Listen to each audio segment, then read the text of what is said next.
ভালো মানুষ হওয়ার জন্যে কোনো এক্সপেরিয়েন্স লাগে না, শুধু লাগে একটা সুন্দর মন আর ভালো মানুষ হওয়ার একটুখানি সদিচ্ছা। ভালো মানুষ হওয়ার কথা দিয়ে যখন শুরু করলাম, তখন একটা ভালো কবিতা তো নিশ্চয়ই রয়েছে। নমস্কার, আমি চন্দ্রিমা। আমার চ্যানেল বাংলা বৈঠকে আপনাদের সকলকে অনেক অনেক ভালোবাসা।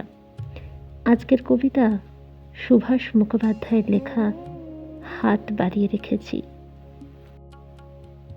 তোমার ঘৃণার দিকে আমি ফিরিয়ে রেখেছি আমার ভালোবাসার মুখ, যেখানে গতি বলতে শুধুই ঘুরপাক, এগোনো মানেই দেওয়ালে মাথা ঠেকে যাওয়া, সংগ্রামের আরেক নাম যেখানে নিজেকে ভাঙা। তুমি সেই অন্ধ গলিতে দাঁড়িয়ে বিপন্ন চোখের আগুনে চাইছো আমাকে ভস্ম করে দিতে, আর আমি তোমার অভিশাপগুলো লুফে নিয়ে ছুঁড়ে ছুঁড়ে দিচ্ছি আমার শুভেচ্ছা।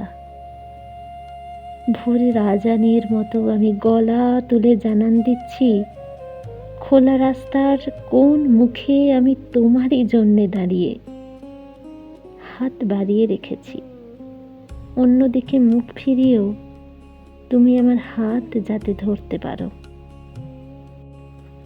আমি ভালো মানুষ হলেই যে পৃথিবীর সব মানুষকে ভালো হতে হবে এরকম কোনো বাধ্যবাধকতা যেহেতু নেই, তাই আমার উল্টো দিকের মানুষটা বা মানুষগুলো ভালো নাও হতে পারে, বা আমার মতন করে ভালো নাও হতে পারে, কিন্তু তাই বলে তাদের প্রতি আমার কাইন্ডনেস কমে যাবে এরকমটা বোধহয় নয়।